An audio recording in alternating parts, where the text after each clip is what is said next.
Hello and welcome to the show. My name is Mpho Tsedu. Today, President Jacob Zuma led a meeting between government and education stakeholders on funding for higher education. During his address, President Zuma warned against hijacking the Indaba to serve partisan interests. He also urged stakeholders to find a lasting solution to the Fees Must Fall campaign. Meanwhile, academic programs at a number of institutions hang in the balance, including at Wits University, where the credibility of last week's online poll has been questioned by the student body. While management is saying lectures should commence tomorrow, the SRC is still pushing for a total shutdown of the institution. We are live, and therefore you can call us and air your views. The numbers to dial 089-1104-210. Our Twitter handle at QuestionTime24. But before we continue, let's have a look at this clip by President Jacob Zuma. What is happening on our campuses that at present has the potential to destroy our universities. But we have the power to change that, working together. Let me reiterate that government is committed to do everything possible to progressively make higher education more affordable for all and to fee free for the poor and the working class. My guest, Nolthando Zuma. She's Wits University's SRC Deputy President, and we're going to be joined by Lindokuhle Ntuli from the University of the Free State. He's the SRC President there. But on the line, we're also joined by Tumelo Machoko, who is our SABC News reporter and is joining us from Kempton Park. Tumelo, what has happened? We saw before lunch there was quite a commotion. How has the situation been after lunch? Have the students agreed to participate in the imbizo, and or how would you describe the nature of the engagements there? Well, thank you very much, Mpho. I would describe the nature of engagement as being robust, open, frank, and robust. I think when tensions threatened to boil over earlier on in the day, many, especially in the media, were kind of caught by surprise. It has been something that has been building up in the rhetoric, in the build-up to the imbizo, certainly with students saying they disagree sharply with government's position, as stated by President Jacob Zuma, that it will be working to help students and assist students to make higher education more affordable in the long term, and putting in various measures in the short term. The student bodies are saying no, they want no or free higher education. They're saying their movement is still fees must fall, and government has got the means, and government should find the means to basically fund this for them. So the various speakers and the various presentations at some point were rather confrontational and going at each other very harshly. But this has always been the purpose of the forum, to try and give people a platform to express their views and find a common strategy to try and solve this conundrum and bring an end to the running and ongoing clashes and damage to state, to higher education institutions, much of which we've been seeing, especially in the last couple of weeks. Okay, now, Tumelo, it is very clear from those of us who are watching from home or from offices that there are some serious tensions between the student body leadership and the minister, Dr. Blade Nzimande. Have they managed to ease things down, post the lunch break? Yeah, definitely. They certainly managed to get a more, if I can say, amicable atmosphere. Because if you remember, around lunchtime, they there around. Minister Zuma at some point even threatened to leave the imbizo, to leave the venue. He stormed off stage after a sharp disagreement with the student bodies. Some of the points that, or how rather they were raising their points, he felt were absolutely unacceptable. Luckily and gladfully, that was averted. Minister Zuma then returned, and as we speak right now, he's delivering his closing address. He has been getting quite a lot of heat and stick from the student organizations who are putting the blame squarely at his door. Of course, as the Minister of Higher Education, he has the mandate to try and see how government policy can try and streamline the process of ensuring inclusive and accessible access to higher education, especially for previously disadvantaged communities. Children coming from previously disadvantaged communities, children who are still experiencing the impacts of the former regime's policies, the apartheid regime's policies, which are negatively impacting their access to education, their access to participation in the future in the economy. So this was the context they're in. Mr. Zuma looking very unimpressed at the way he has been, or he had been handled on the particular day, but still coming forward and continuing to participate because as he... Okay. Tumelo, thank you very much for that update. We will certainly be getting more from you later in the day. A reminder that we are live, and therefore you can call us and air your views on the numbers that are on your screen there, 089-110-4210. Our Twitter handle at QuestionTime24. But for now, we're joined by Ms. Zuma. You are the incoming Deputy President of the SRC at Wits. Yes, thank you. Now, what is this? We're hearing that you were forcing people out of their offices today. We had thought that there was consensus. The people have spoken. They want to go back to school.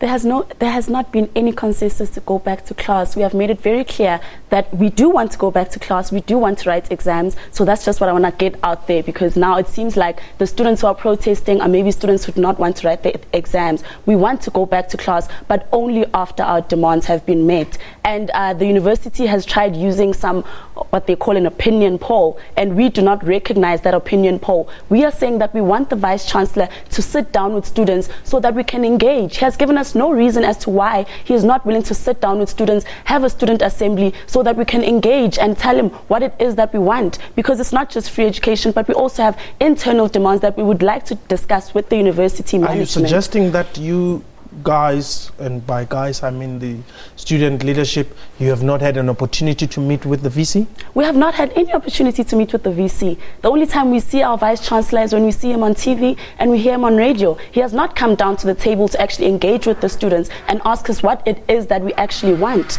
I have to ask our producers to probably get us Sharona Patel on the line so that we can get this clear, because I'm failing to understand as to what kind of engagement has been happening here if the students are saying they only see their VC on television. But we're going to take a quick break. When we return, we'll continue this discussion. Fees must fall or not? This is Question Time.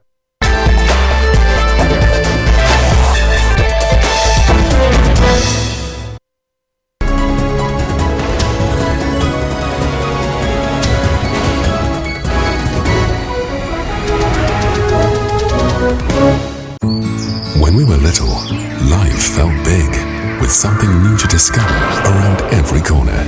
Yet somehow, living small became the norm, until we remember how great living big really is. At Macro, we're still big on being big. Big on convenience, experience, range, and savings. Big on the moments that matter. Rediscover how beautiful it is to be big on life. Meet Bob, an ordinary guy with an ordinary car and ordinary insurance. Bob can't even remember the last time he needed to claim. And because Bob has been claim-free for more than 3 years, Outsurance will pay him not 400 Rand, but 800 Rand if they can't beat his current car insurance premium. For a quote, SMS deal to 38221 or call 08600 60,000.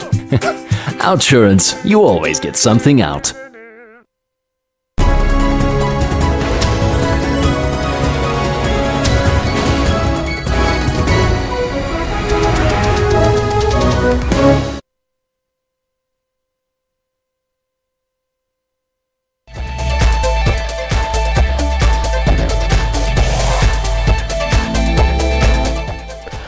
Welcome back. You're still watching Question Time. My guest today, Nolthando Zuma. She's the incoming Deputy President of the SRC at Wits University. And let's go to our lines. We seem to have Norman, you're calling us from Cape Town?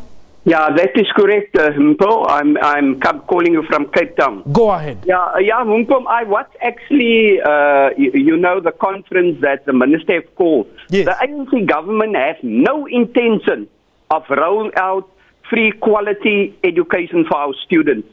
They are playing around with the students. The minister or anybody else, nobody in the ANC government or the president wants to commit them for free quality education for all. We must know that students are not working, their parents are rich. So you must put the burden on the parents, so take the parents. So they mustn't be at the university. The only criteria they must use for entrance to the university is obviously their results, is our students' results. Everybody that qualify must be able to enter our institutions of higher learning. Okay. But even at UWC, they show you a way to CETAs, a useless CETAs. CETAs is 2-3 week, 4 weeks programs. They condemn out the African child to abject poverty, not even giving him an opportunity to skill himself properly. Okay. So nobody is listening to our students, and they got a legitimate demands. Definitely. But Okay. 22 years, the ANC government had 22 years to roll out free quality education for our students, and they didn't even start yet. Okay. Norman, thank you very much for the call. Obviously, you probably agree with him. Yes, definitely. I mean, the call for free education isn't something that they're hearing for the first time. The ANC government did promise us free education. So once you promise certain things, there are obviously going to be expectations. And what they have done is that they've been having talk shops and commissions to discuss the feasibility of free education rather than to actually look at models on how to achieve free education. But why are you, most of you, I don't know from your side, but most of you come from the mass democratic movement structures at universities. Why are you not through ICL, SASCO and the ANC Youth League engaging the ANC at the proper forums without having to disrupt the school? I mean, these are your parents. Why don't you tell them at Lutuli House to say, hey, look, if you don't do this, this is what we'll do back there? Okay, I mean, it's very obvious. SASCO has been protesting for free education for years now. Even other organizations have been protesting for free education. But it is only when we shut down the universities that they are willing to listen. So clearly, this is the only way that we can go about it. I mean, we do acknowledge that the universities don't have the power to give us free education. But even the vice-chancellors can still put pressure on the government. They equally can endorse the call for free education to say that they are supporting us, and therefore we can put pressure on the government to deliver on what they had promised us. Francois, you're in the Eastern Cape. Hey, good afternoon. I'm Paul, and how are you? I'm very well. Thanks for the call, Francois. And thanks for taking my call, Paul. You're welcome. Good. Paul, look, the students are resolute on this issue. Yeah. Fees must fall. Now, I say today, fees will fall eventually. Now, let's rewind a little bit. Let's go back 40 years ago. Students, there was an uprising of students with one thing. This is what we don't want. And the police came in, the security forces came in. They brutally, somehow did things towards the students that were not armed, and they beaten them up. Now, it's 40 years later in a democratic dispensation, same phenomenon. Students come up and say, man, we've got a legitimate claim here, and they are beaten up, and they are getting the blame for burning down, buildings and stuff. I feel that is unfair. Okay. I think the government must listen now. Thank you. Thank you very much, Francois. But why are you banning libraries? Our protest has been a very peaceful protest. We have not burnt anything. That's but rather, not, that's we already not peaceful. have 2 students from the Wits University whose faces were burnt just because of a peaceful protest. They had stun grenades that were thrown onto their faces, and the faces are now burnt. We have not burnt anything. By the way, you at Wits marched without permission, by the way. Sorry? I'm saying at Wits you marched without permission. I mean, the call for free education, we can't then call for permission to say that, okay, now we need permission to march for free education. This is not something new. They've always known that should President Zuma's report on the 18th of September not be what we're calling for, this would have happened. I mean, this was promised to us in 1994. What was the plan? What have they been doing all along to make sure that they can actually attain free education? Now, with the situation being the way it is, you don't want police on campuses. I mean, there's somebody who suggested soldiers must be brought in today. She was howled. She was not allowed to even finish her point. But how do you envisage that security will be provided on campuses when you, as students, are running amok, throwing all sorts of rocks and things? Well, you have distanced yourself from the petrol bombs, granted, but how should there be law and order on campuses if there's no security? So, I mean, the first thing that you have to look at is, if they are bringing security onto campus, who are they there to protect? Are the security there to protect the students? Are they there to protect the university or the vice chancellor? And if you're going to look at the issue with the rocks, then you have to go back at looking at what happened before that. You know, I mean, students are obviously going to defend themselves in a situation like that, but obviously the media will only show the part that actually makes the students look like criminals. Criminals don't go around protesting. No, but we have no interest in you looking like criminals. I mean, it doesn't serve our purpose. We only tell the stories that we see. You have been attacking police, you've been attacking buildings, you've been, you know, having quite a filled day. Hence, I said rather look at the full story, look at what happened before, not just a 5-minute clip that shows students then defending themselves and then saying that students have been violent. The students have not been violent. We are the victims in all of this, honestly. I don't think DK Mukhuba would agree with you from University of Limpopo there. But let's take Temba. You are in Cape Town. Yes, Mr. I would like to ask you, the student also in the studio, that I remember when I was watching one program and Mr. Habib was asking, can you state on record that if we catch a student on camera vandalizing property, can we expel or take disciplinary actions? And the students representatives refused to comment on that. Then at the end they say they condone violence, they condone banning of schools, but when they catch one of them doing it, they don't want to take responsibility. I don't understand there. Then also, another thing, I don't understand when we say we want free higher education, when we have kids from grade 1 to almost getting to grade 11 or grade 12, they are still learning under the trees. There's no schools. Some poor areas, there's no bridges. Some areas, they don't afford good quality education. Who's going to advocate? Who are the activists for all those students whose doors of learning are still closed because of that situation? And we're only advocating education at a higher level. Are we not supposed to look at education as a whole?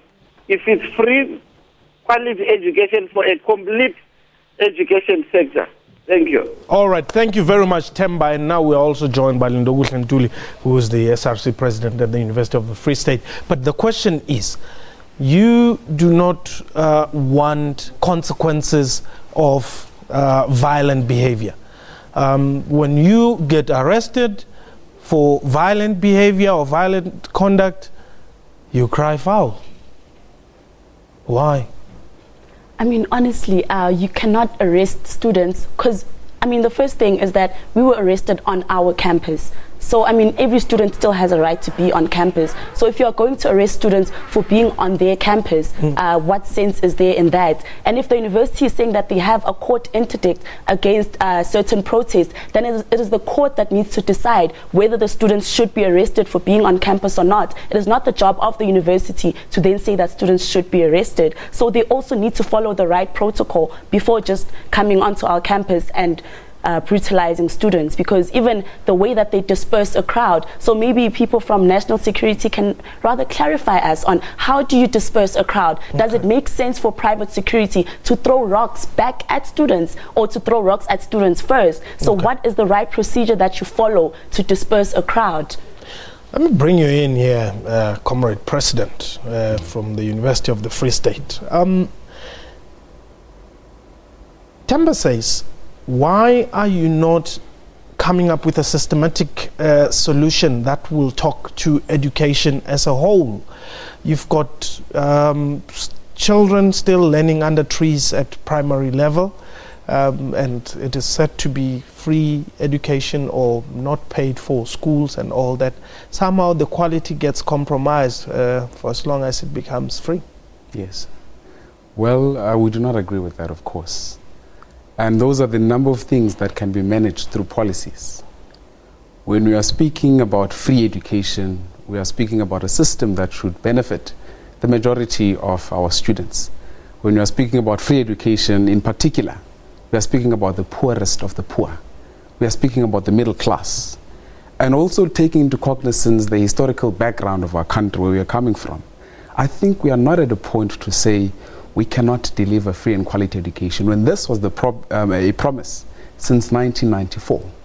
The only thing that the students are asking for is what is already in the policies of government. It's already what is in the policies and declarations of the ANC. Let's hear what Boitumelo has to say. Yeah. Good afternoon, Mpo. Welcome, Boitumelo. Yeah, it's Boitumelo Senwedi in Gauteng. Okay. Yeah, no, Mpo. We have to be into this point. I've got three issues that I need to comment.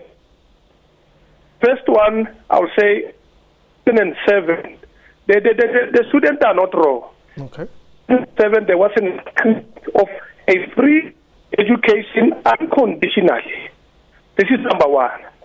Number two, as I'm a worker, there was an agreement of saying national skills development from my leading organ, which is ANC, of which they were using South African for Boitumelo, I'm battling to hear you. Your line is very bad. Unfortunately, we have to let you go there. But very quickly, how do you expect government to, deal with this? I asked this question last week. Her president couldn't answer me. So I'm hoping I'll get an answer from the Free State here. Yes. How do you want, and this is what came out even at the imbizo, you're saying you want a commitment from government. What is going to satisfy you? What should the Minister of Education say?